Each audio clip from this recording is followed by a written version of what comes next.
하나님이 여러분들을 놀랍게 축복하실 것입니다. 우리 하나님의 자녀들이고요. 축복을 받도록 예정되어 있는 사람들입니다.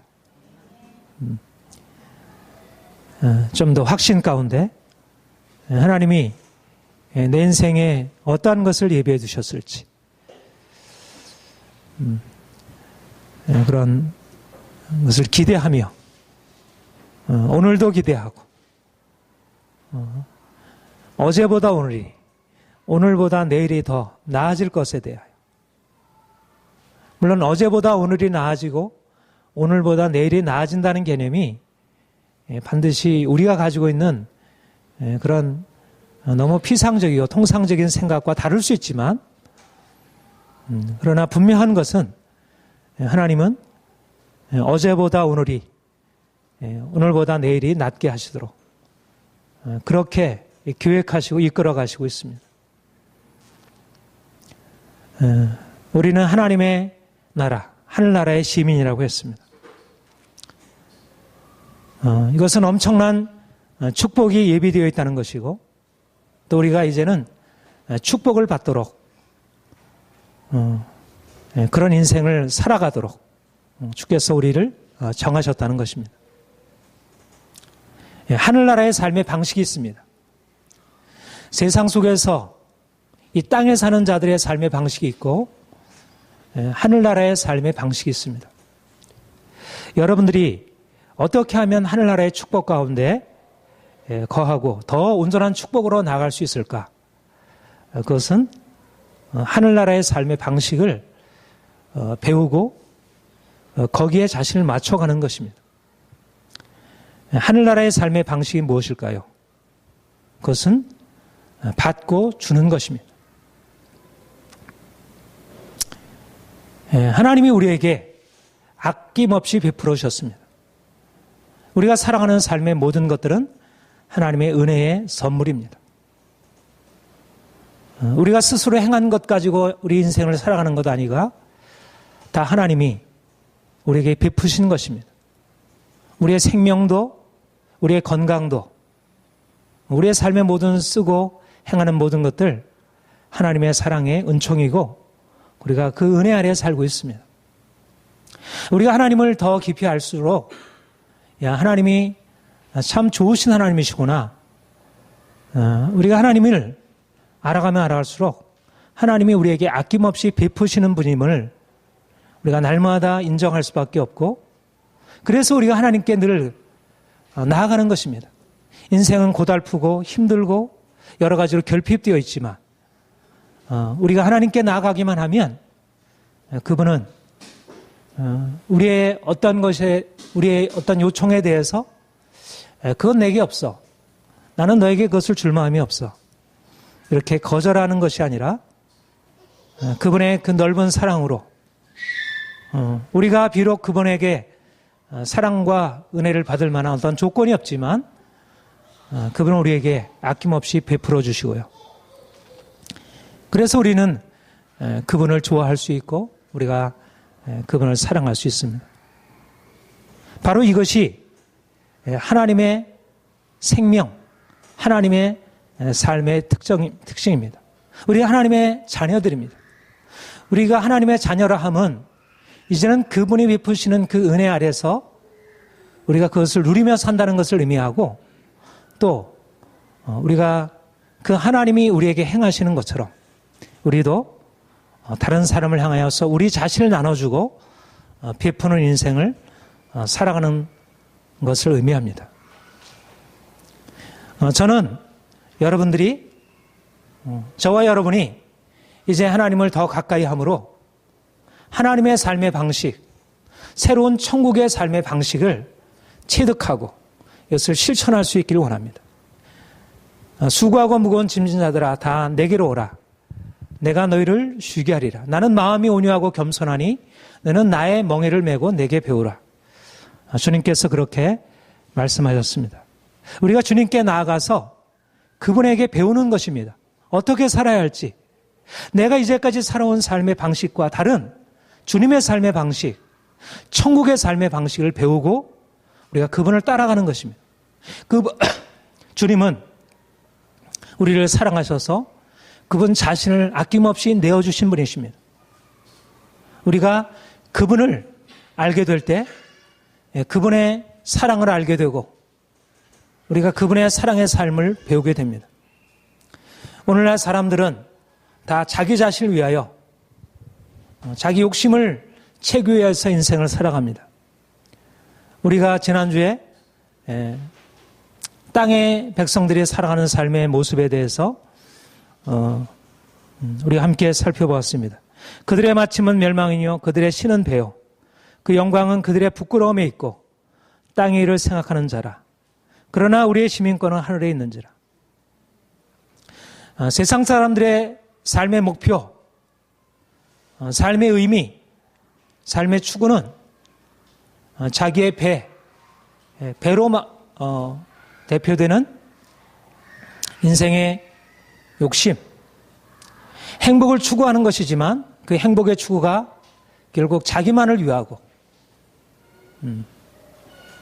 그래서 다른 사람에게 오히려 고통을 안겨다 주기도 하고 또 다른 사람에게 직접적인 고통을 주지 않는다 할지라도 다른 사람의 고통에 대해서 아랑곳하지 아니하는 그런 인생을 살아갑니다.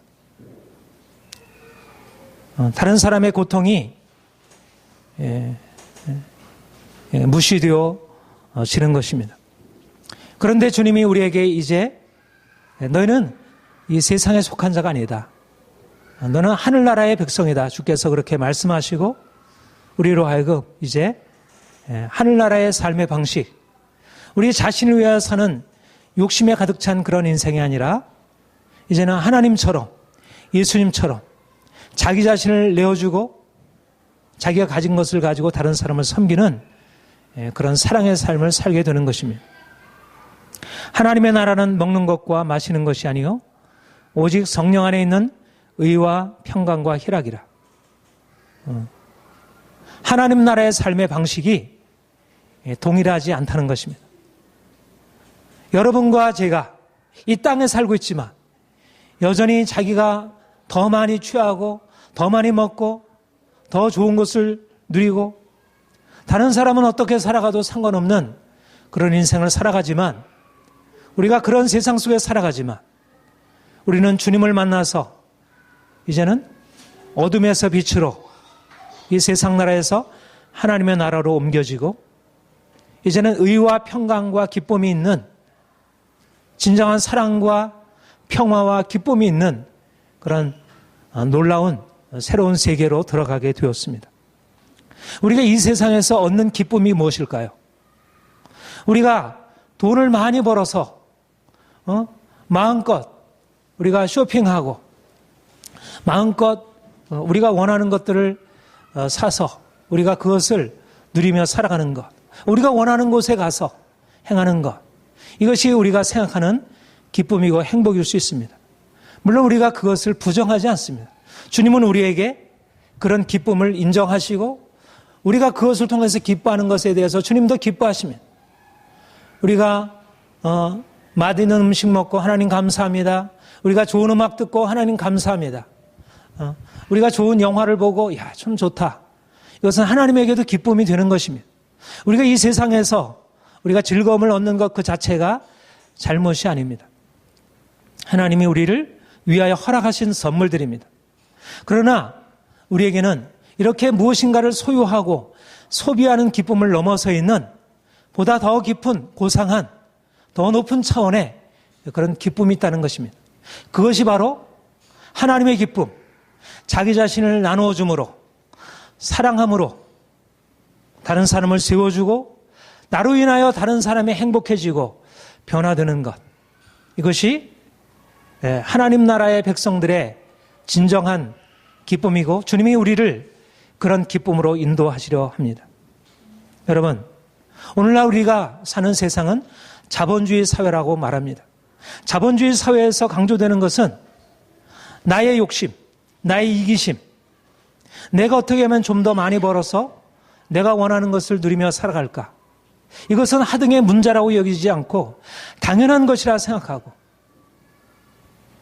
그래서 점점 오늘날 우리가 잘 보듯이 빈부의 격차가 점점 커지고 뭔가 삶의 조건들은 많이 나아진 것 같지만 우리의 삶이 더 불행하게 여겨지고 부자가 가난한 자를 위해서 자신의 것을 나눠주는 일들은 너무나 극히 드문 일이고 그런 사람이 한두 명 등장하면 야, 참 대단하다 칭송을 받고 대부분의 부자들, 대부분의 가진 사람들은 자기 것을 나누는 것에서 얻는 기쁨을 알지 못하고 그래서 많은 돈 없이 궁핍하게 살아가는 사람들은 자신의 궁핍함으로 인해서 너무나 힘들고 또 이렇게 부당하게 어떤 사람은 너무나 많은 것을 누리고 있고 어떤 사람은 자기가 열심히 일을 하는데도 제대로 누리지 못한 이 사회가 너무나 불합리하고 부조리하다고 거기에 대해서 분노하고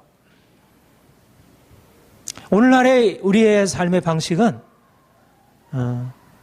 정상적이지 않고요. 문제가 너무나 많습니다. 그런데 주님이 우리에게 이제 오셔서 가르쳐 주시는 것은 내가 너에게 새로운 삶의 방식을 가르쳐 주겠다. 그것은 나누고 베풀므로 얻는 기쁨의 인생이다. 내가 더 많이 소유해서 더 많이 소비하는 것 분명 그것이 우리의 기쁨이 되지만 그보다 더 높은 더 놀라운 기쁨 그것은 바로 자신의 것을 나누는 기쁨이라 말씀하시고 있습니다. 여러분 우리는 하나님 나라의 시민으로서 우리가 이제까지 살던 삶의 방식을 이제 내려놓고 이제 하나님이 우리에게 가르쳐주시는 새로운 삶의 방식을 더욱더 온전하게 배워야 할 것입니다. 이 본문은 고린도 교회가 예루살렘의 가난한 성도를 위해서 구제할 것에 대하여 바울이 권면하고 있는 특별한 본문입니다. 예루살렘 교회 안에 큰 기근, 흉년이 들어서 아주 오랫동안 많은 성도들이 궁핍한 가운데 처할 수밖에 없었습니다. 이 고린도 교회는 지금 우리가 말하는 그 아테네 그리스 지역에 속해 있는 이스라엘과 좀 떨어진 지역이죠. 유럽에 속해 있는 지역입니다. 그런데 이 지역은 그래도 그런 어떤 경제적인 큰 문제는 없었고 그래서 사도 바울이 전도 여행을 선교 여행을 하면서 고린도 교회와 고린도 교회 인근에 위치한 이 마게도냐 교회, 데살로니가 교회 이런 교회들을 향해서 지금 예루살렘에 이렇게 큰 기근이 들어서 성도들이 어려운 형편 중에 있으니까 여러분들이 그들을 위해서 헌금을 하고 구제를 했으면 좋겠습니다. 그렇게 요청을 했고 그래서 먼저 고린도 교회에 그 일을 부탁을 했는데 고린도 교회가 이제 헌금을 모금하고 있는 상황이었고 그런데 그 바로 옆에 있었던 마게도냐 교회가 먼저 이제 예루살렘 교회의 그 형편을 듣고 우리 1절 이하에 나와 있는 대로 그들도 굉장히 어려운 가운데 여러 가지 많은 환란이 있었고 그들도 많은 궁핍한 가운데 있었지만 그들이 오히려 넘치는 극한 가난이 넘치는 아주 풍성한 연보를 하게 했고 그들이 그것을 억지로 하는 것이 아니라 자원함으로 했다. 그래서 사도 바울이 마게도냐 교회를 거론하면서 마게도냐 교회가 이렇게 예루살렘 교회 성도들을 위해서 풍성한 헌금을 자원했는데 여러분들이 먼저 시작을 했는데 여러분들도 이와 같은 귀한 하나님 나라를 위한 일에 여러분들이 함께 동참했으면 좋겠습니다. 이렇게 사랑으로 권면하고 있는 것을 보게 됩니다. 그리고 여기서 그렇게 그들에게 권면하면서 이렇게 이제 말씀하고 있는데 그 원칙을 그 14절에 우리 같이 한번 읽어볼까요? 시작. 이제 너희의 넉넉한 것으로 그들의 부족한 것을 보충함은 후에 그들의 넉넉함으로 너희의 부족한 것을 보충하여 균등하게 하려 함이라. 예. 이것은 아주 중요한 저는 이게 오늘날 빈부의 격차, 양극화, 부의 양극화로 인해서 너무 심각한 갈등을 빚고 있는 모든 전 세계의 나라, 우리나라에 적용되어야 할 성경적인 원칙이라 이렇게 생각합니다. 너희의 넉넉한 것으로 그들의 부족한 것을 보충하게 하려 합니다. 이것은 너희로 하여금 부족하게 하기 위한 것이 아니라 균등케 하기 위함이라. 평등의 원칙. 부유한 자가 가난한 자를 위하여 자신의 것을 나눠주고 베풀어 주므로 가난한 자가 궁핍함 가운데 살아가는 것이 아니라 그들의 궁핍함에서 적어도 벗어나서 그들의 삶을 기본적으로 살아갈 수 있도록 하는 것. 이것이 하나님 나라의 원칙이라 말씀하고 있습니다. 저는 우리 교회 안에서 먼저 이러한 부유한 자가 가난한 자를 위하여 나누는 삶을 배우고 그리스도인들이 이 세상을 향하여 나아갈 때 이러한 삶의 원칙 가지고 하나님이 나에게 주신 부유함을 가지고 나보다 궁핍하고 가진 것이 없는 사람을 위해서 나누는 삶을 살아가는 이것을 우리가 실천해 나가는 것. 이것이 주님이 우리에게 말씀하시고 우리에게 가르쳐 주시는 귀한 삶의 길이라 그렇게 생각합니다. 우리가 어떻게 다른 사람들에게 이렇게 나누고 베풀고 살아갈 수 있을까요? 여러분, 우리가 제한이 되어 있잖아요. 우리가 가지고 있는 거 보면 우리 성도들도 그렇게 통장에 가득 쌓아놓고 넉넉하게 베푸는 그렇게 살아갈 수 있는 사람들이 너무 빠듯하고 또 마이너스 또 거기에다가 이제 부족해가지고 융자 받아야 되고 카드 빚내야 하고 이것이 우리 인생인데 어떻게 우리가 다른 사람의 부족한 것을 채우며 나눠줄 수 있을까? 우리의 합리적인 생각으로는 우리가 가진 것으로 있는 것을 나누게 되면 우리가 부족하게 되리라. 우리가 요즘에 우리 사회의 어떤 이 분배 문제에 대해서 늘 갖게 되는 생각이 같은 파일을 나누게 되면 어떤 사람이 많이 갖게 되면 어떤 사람은 부족하게 갖게 되고 어쩔 수 없이 동일한 파일을 나누다 보면 어떤 사람은 많이 갖게 되고 작게 가질 수밖에 없는 것이에요. 그러니까 가진 사람이 다른 것을 나눠주게 되면 자기 것을 나누게 되면 내 인생은 부족할 수밖에 없다. 그러니까 나누기가 어려운 것입니다. 그런데 이것은 하나님을 알지 못하는 이성적인 생각에서 비롯된 것입니다. 하나님은 모든 것의 근원이시고 모든 것의 공급자이십니다. 그분은 어떤 것도 부족함이 없으신 분이고 그분의 모든 것으로 우리를 채우시는 분입니다. 그래서 우리에게 주님이 말씀하시기를 이제 너희가 나누어라, 주어라, 베풀어라. 그러면 내가 부족하게 되는 것이 아니라 내가 나의 풍성함으로 너를 채워주리라. 이렇게 말씀하는 것입니다. 우리가 가진 것을 나누면 우리의 것이 열에서 줄어드는 것이 아니라 그 열에서 내가 하나를 나누게 되면 둘을 나누게 되면 하나님이 거기에다가 열을 20을 더 배가해서 우리에게 베풀어 주시는 것입니다. 이것이 하나님 나라의 경제 원칙이고 하나님이 이렇게 우리 인생을 축복하시려고 합니다. 이거는 예수님께서 우리에게 말씀하시는 것이기도 하고 잠언에도 제가 요즘에 잠언을 가지고 큐티를 하고 있는데 잠언의 이 경제적인 삶에 대한 것들을 여러 구절에서 말씀하고 있는데 잠언 11장 24절 25절에 보면 우리 같이 읽겠습니다. 시작. 흩어 구제하여도 더욱 부자하게 되는 일이 있나니 과도히 아껴도 가난하게 될 뿐이라. 구제를 좋아하는 자는 남을 윤택하게 하는 자는 자기도 윤택하여지리라. 여러분 우리가 이성적으로 생각하면 흩어 구제하는데 우리가 어떻게 풍족하게 되고 구제를 좋아하는 자가 어떻게 풍족하게 되고 더 윤택하게 되어질 수 있을까? 우리의 합리적인 생각은 우리의 산술적인 생각은 우리가 나누면 우리가 더 부족하게 되리라. 그러나 흩어 구제하게 되면 더 풍족하게 되고 오히려 과도히 아끼게 되면 오히려 더 가난해질 수 있다는 것입니다. 왜냐하면 하나님의 나라는 하나님이 다스리고 하나님이 공급하시기 때문에 하나님이 막으시면 우리가 아무리 아껴 써도 아무리 우리가 우리의 자신의 것을 위해서 애쓰고 힘써도 우리가 더 부족하게 될 수 있고 하나님이 우리에게 채우시면 우리가 가지고 있는 것을 풍성하게 나눠줄 때 오히려 하나님으로부터 더 풍성한 것을 공급할 수 있다는 것.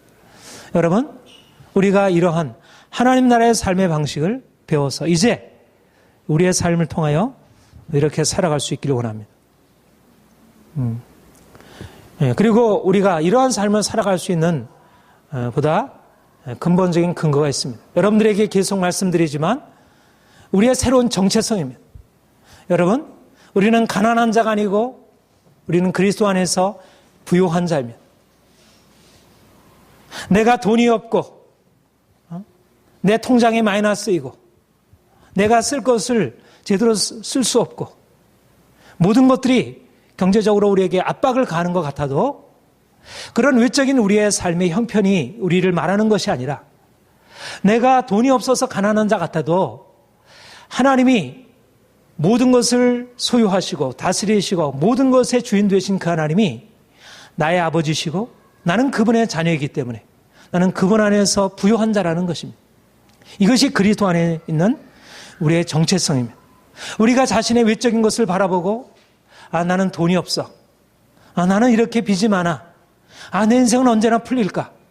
우리가 걱정과 두려움으로 자신을 바라보고 그렇게 말하고 그렇게 생각하는 것이 아니라 이제 하나님이 내 인생에 허락하신 이 귀한 은혜, 하나님이 나를 부요케 하셨다는 것, 가난한 나를 부요케 하신 하나님.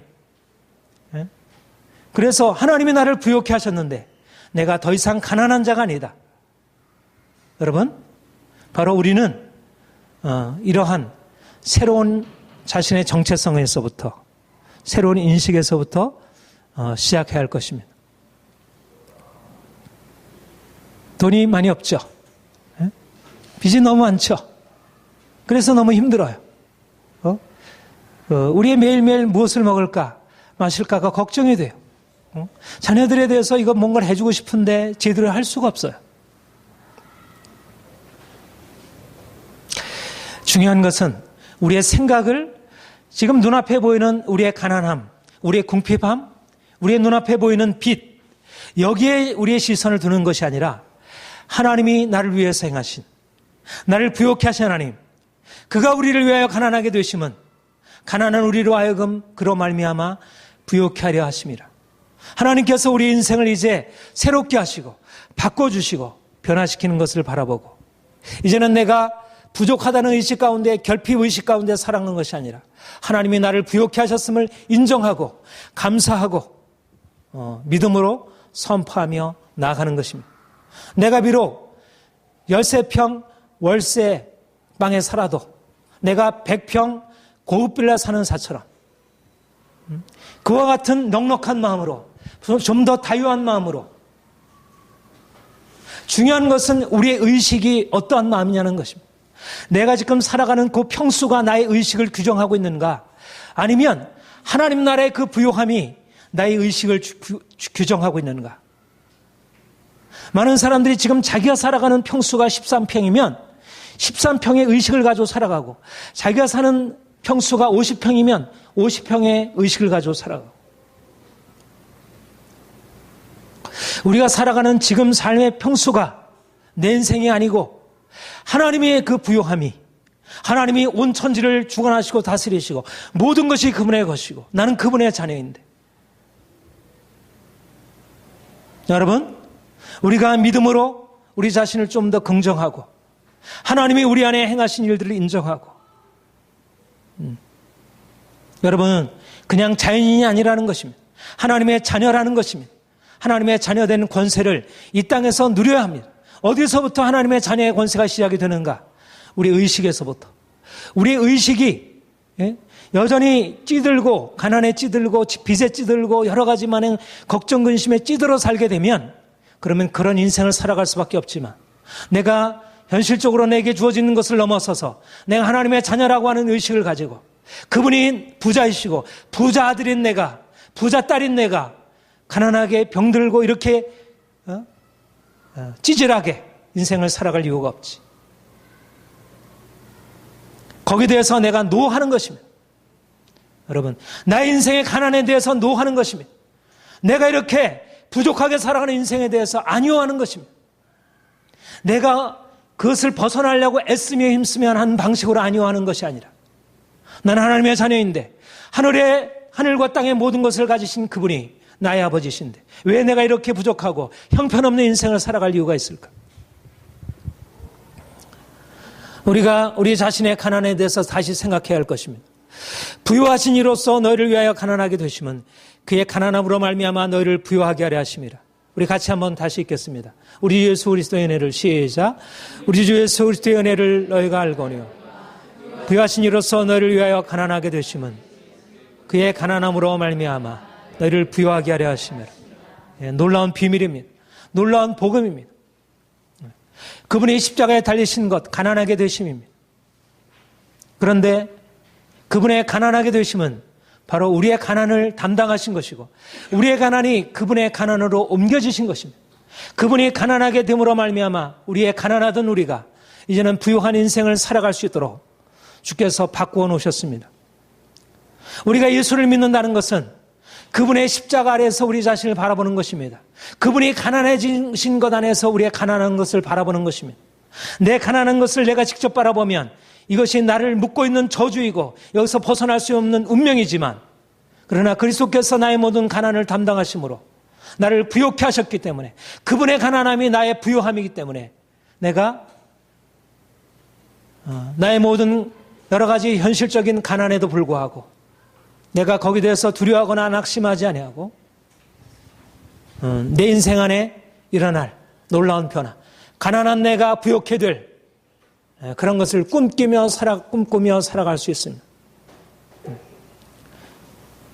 지금 월세방에 제대로 월세도 못 내가지고 힘들어하는 내가, 그런데 주님이 나를 부유케 하신 것을 바라보고 이제는 주님의 능력으로 내 인생이 변화될 것을 바라보고 믿음으로 앞으로 전진하는 것입니다.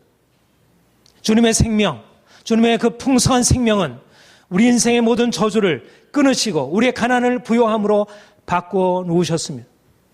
여러분, 고린도후서 8장 9절의 말씀은 추상적인 말씀이 아니라 이것은 영적인 교훈이 아니라 이것은 실질적인 교훈입니다.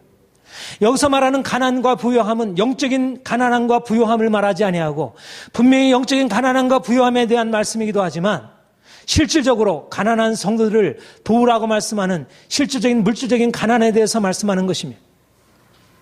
예수님이 우리의 가난을 짊어지셨고 그가 우리를 부유케 하셨기 때문에 너희도 하나님이 주신 그 부유함을 가지고 가난한 자들을 섬길 수 있다는 것입니다. 우리가 가지고 있는 부유함을 가지고 나누게 되면 결국 우리가 가난하게 될 뿐이지만 그러나 우리 한량없는 측량없는 하나님의 부유함, 측량없는 주님의 부유함이 우리에게 부어지게 될 때 우리가 나누어줘도 부어줘도 베풀어줘도 더 가난하게 되는 것이 아니라 더 우리가 궁핍하게 되는 것이 아니라 풍족하게 되고 더 부욕해 되고, 여러분, 우리가 하나님께서 우리에게 행하신 일을 기대하고 우리가 믿고 우리가 그분의 행하신 일을 기대하고 그렇게 나아갈 것입니다.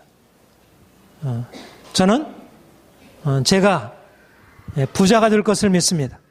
나는 여러분들이 부자가 될 것을 믿습니다. 그렇게 가난 가운데 매일매일 힘들어하면서 살아갈 그런 것은 우리의 운명이 아닙니다. 여러분, 우리의 삶에 있어서 절망하거나 두려워하거나 자기 스스로의 힘으로 애쓰기보다 먼저 주님이 나를 위해서 행하신 것을 인정하고 믿음으로 내 자신의 정체성에 근거하여 나의 미래를 선포하는 것입니다. 나의 미래를 예언하는 것입니다. 하나님이 나를 부유케 하셨고 하나님이 나를 바꾸실 것입니다. 하나님이 우리 가정을 부유케 하실 것입니다. 내 인생에 하나님의 한량없는 물질적인 축복을 부으실 것입니다. 이렇게 우리가 인정하고 그렇게 나아가는 것입니다. 하나님이 행하십니다. 우리의 노력으로 하는 일이 아니라 하나님이 행하시고 하나님이 역사하십니다. 그리스도께서 우리 안에 개입하셔서 행하실 것입니다. 그가 병든 자를 고쳐주셨고 가난한 자를 부유케 하시는 보르떡 5개와 물고기 2마리로 5,000명을 먹이시고 12광주리 거두시고 보리떡 7개와 물고기 2마리로 7,000명을 먹이시고 7광주리를 남기시고 주께서 그 하나님의 창조적인 능력으로 그 하나님의 기적적인 능력으로 우리의 삶에 개입하셔서 하늘의 별들과 같이 우리의 후손을 번성케 하고 하나님의 놀라운 부여와 기업에 참여케 할 것입니다.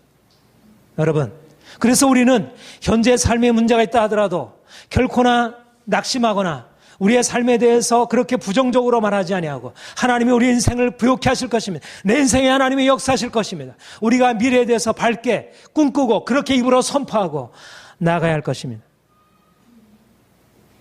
여러분, 우리는 세상이 알지 못하는 부자입니다. 우리는 가난하기 때문에 늘 염려하고 불평하고 늘 인색하게 살아갈 수밖에 없는 그런 세상 사람들이 아니고 우리 하나님의 자녀로 모든 것의 소유주 되신 하나님의 자녀로 우리가 그리스도의 그 풍성하신 은혜를 힘입어서 가난한 자가 부욕해 된 자들입니다. 이제 그래서 우리가 다른 사람을 위하여 우리가 베풀고 나누는 인생을 살아갈 수 있는 것입니다. 넉넉하게 우리의 넉넉함으로 부족한 사람들, 궁핍한 사람들의 부족함을 채우기 위해서 주신 것입니다. 주님께서 우리를 위하여 아낌없이 자신을 베풀어 주셨습니다. 주님이 우리를 위해서 가난하게 되셨습니다. 그래서 우리가 그분으로 인하여 부욕해 되셨습니다. 이제 우리가 주님께서 베푸신 그 부요함을 가지고 다른 사람을 위하여 나눠주고 우리가 다른 사람을 위하여 가난하게 되므로 다른 사람이 우리를 통하여 부욕해 만드는 것, 이것이 하나님의 우리를 향하신 뜻이고 우리의 소명이고 우리의 길입니다. 하나님 나라의 삶의 방식이 우리 안에 나타나서 우리를 통해서 이 땅에 가난함이, 절망적인 가난함이, 어떻게 해결할 수 없는 가난함이 깨어지고 이 세상에 근본적으로 하나님의 새로운 역사가 일어나게 될 것입니다. 이것이 축복의 통로라는 말입니다. 하나님이 축복의 근원 되신 그 하나님이 우리를 이제 축복의 근원 또 새로운 중간 근원으로 삼으셔서 우리를 통해서 다른 사람에게 베풀고 나눠주는 일을 하도록. 여러분, 다른 사람들이 다, 세상 사람들이 다 고통하며 절망하며 울부짖잖아요. 다 분노하며 왜 나에게는 이 돈이 없고 저 사람들은 저렇게 돈이 많은데 왜 내 인생은 이렇게 힘들어? 모든 사람들이 뭔가를 바라고 있는 것입니다. 그런데 우리에게는 베풀어 줄 것이 없습니다. 모든 사람들에게. 그런데 이제 주님께서 우리에게 오셔서 이제 하늘나라의 부요함으로 채워주시고 우리가 나눠줘도 구워줘도 베풀어줘도 마르지 아니하고 궁핍하지 아니하는 그런 인생을 우리에게 허락하셨습니다. 사랑하는 성도 여러분, 이제 우리가 주님의 부요함을 가지고 다른 사람의 가난함을 부요함으로 바꿔주는 그러한 창조적인 인생, 생사적인 인생, 사람들을 축복하는 인생으로 변화되어야 할 것입니다. 사람들이 다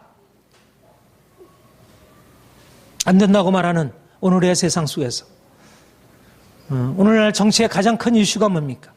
성장이냐 분배냐잖아. 성장이냐 분배냐. 성장을 추구하게 되면 분배가 결국 문제가 될 수밖에 없고, 분배, 오늘날 같이 복지, 분배를 추구하게 되면 결국 성장의 문제가 생기고, 이게 딜레마처럼 여겨집니다. 이번 대선의 이슈도 복지 문제인데 성장과 분배의 갈등이 결국 이 부분에 대해서 어떤 해답이 별로 주어지지 않습니다. 왜 해답이 주어지지 않습니까? 하나님 나라의 삶의 방식이 주어지지 않으면 이 두 양자는 해결될 수 없는 딜레마입니다. 그런데 하나님이 우리를 부욕케 하시고 우리를 세상이 알지 못하는 방식으로 우리를 성장케 하시고 우리를 그 부욕케 하신 그 하나님의 부요함으로 다른 사람을 위해서 나누는 삶, 넉넉한 사람인 그 넉넉함으로 부족한 사람들을 채워주는 이 하나님 나라의 자유와 평등, 성장과 분배의 이 아주 기묘한 조화, 하나님께서 우리 인생 안에 이러한 새로운 일들을 이루실 것입니다. 여러분들이 진정으로 하나님의 축복을 받기 위해서는 하나님 나라의 삶의 방식을 배워야 할 것입니다. 하나님이 누구에게 부어주실까? 누구에게 하나님 나라의 그 부요하심을 베풀어 주실까? 그것은 바로 기꺼이 자기 자신을 나눠주기를 선택하는 삶, 마음이 부요한 사람, 늘 인색하고 자기 것을 움켜쥐는 삶이 아니라 이제 주님 때문에 손을 펼치고 흩어구지하는 인생을 살아가는 사람, 하나님 나라를 위하여 자기 자신을 기꺼이 내어주고 이웃을 위하여 자기 자신을 내어주는 그런 인생을 살아갈 때 하나님께서 우리 인생에 하나님의 그 부요하심을 채워주실 것입니다. 우리가 하나님의 부요하심을 받았기 때문에 다른 사람을 위해서 나눌 수 있고, 또 우리가 다른 사람을 위해서 나누기 때문에 하나님께서 우리에게 또 그의 부요하심으로 우리에게 채우시고, 말하자면 성장과 분배의 선순환이 일어나고, 하나님께서 우리를 축복하시는 것과 다른 사람을 축복하는 것에 선순환이 일어나서 우리의 삶이 하나님의 축복 안에 들어가고, 다른 사람도 우리의 삶을 통해서 이 축복 안에 함께 참여할 수 있게 되는 것. 사랑하는 성도 여러분, 이제 저와 여러분이 하나님의 나라의 이 부요함 안으로 들어가서 하나님이 우리에게 주신 목적을 이룰 수 있길 원합니다. 많은 사람들이 절망하고 고통 가운데 있는데 그들에게 정말 우리의 모든 것을 가지고 나눠줄 수 있도록, 그래서 그들이 하나님의 축복 안에 들어와서 함께 기쁨을 나눌 수 있도록, 나누는 기쁨, 베푸는 기쁨, 나로 인하여 다른 사람이 변화되고 다른 사람이 부욕해 되고 인생의 평안과 기쁨을 누리게 되는 그런 기쁨을 우리가 누리기를 원합니다. 여러분들이 주님의 행하실 기적을 기대하면서 하나님이 주신 기적을 통하여 여러분 삶이 변화되고 하늘나라의 부자, 세상 부자와 같이 자기 자신을 위하여 사는 부자가 아니라 하늘나라의 부자, 다른 사람을 위하여 기꺼이 베풀어주는 그런 하늘나라의 부자가 되시기를 축복합니다. 기도하겠습니다.